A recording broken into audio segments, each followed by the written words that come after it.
Occasion ఏదైనా location ఎక్కడైనా తెలుగువారి వేడుక అంటే ఆలివ్ మిఠాయి ఉండాల్సిందే.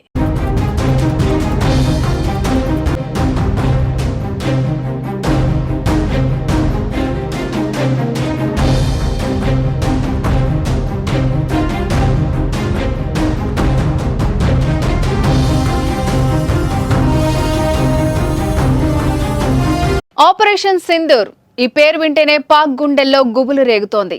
ఇండియా మెరుపు దాడుల నుంచి పాక్ ఇప్పట్లో కోలుకునే పరిస్థితి లేదు. భారత్ కొట్టిన దెబ్బకు ఉగ్ర స్థావరాలు పేకమేడల్లా కూలాయి. అమాయక ప్రజల ప్రాణాలు తీసే 100 మంది ఉగ్రవాదులు హతమయ్యారు. మరికొందరు ఆసుపత్రి పాలై ప్రాణాలతో పోరాడుతున్నారు. ఇంతలోనే ఆ దేశానికి మరో షాక్ తగిలింది.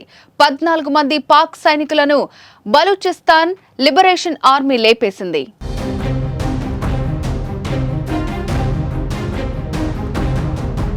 పాక్ పక్కలో బల్లంలా స్వతంత్ర దేశం కోసం పోరాడుతున్న బలూచిస్తాన్ ఇటీవల కాలంలో మరింత గొంతు పెంచింది. పాక్ సైన్యానికి ప్రభుత్వానికి చుక్కలు చూపిస్తోంది. అవకాశం దొరికితే చాలు పాక్ సైనికుల గుండెల్లో తూటాలు దించుతోంది. వారం రోజుల క్రిందటే బలూచిస్తాన్ దాడిలో పెద్ద ఎత్తున పాక్ సైనికులు ప్రాణాలు కోల్పోగా తాజాగా మరో 14 మంది సైనికులు హతమయ్యారు. పాక్ ఆర్మీ వాహనంపై రిమోట్ కంట్రోల్తో ఐఈడీ బాంబును పేల్చి హతమార్చింది. ఇండియా దాడి నుంచి కోలుకోకముందే పాక్ ఆర్మీకి తీవ్ర నష్టం చేశారు. ముచ్కుంద్ ప్రాంతంలో ఈ సంఘటన జరిగినట్టు సమాచారం.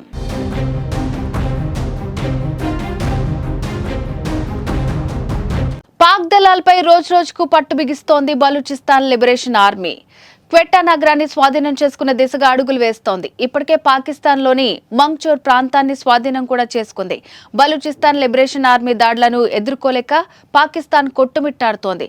ఒకవైపు ఇండియా, మరోవైపు బలూచిస్తాన్తో పోరాటానికి ఆ దేశ సైనిక శక్తి సరిపోవటం లేదు.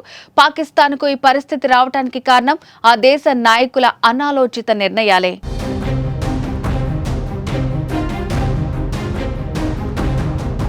ప్రజలపై ప్రేమ చూపించకుండా సీమాంతర ఉగ్రవాదాన్ని పెంచి పోషించారు. ఉగ్రవాదులను ప్రేమించారు. దాని దుష్ప్రభావాలు ఇప్పుడు ఆ దేశానికి కనిపిస్తున్నాయి.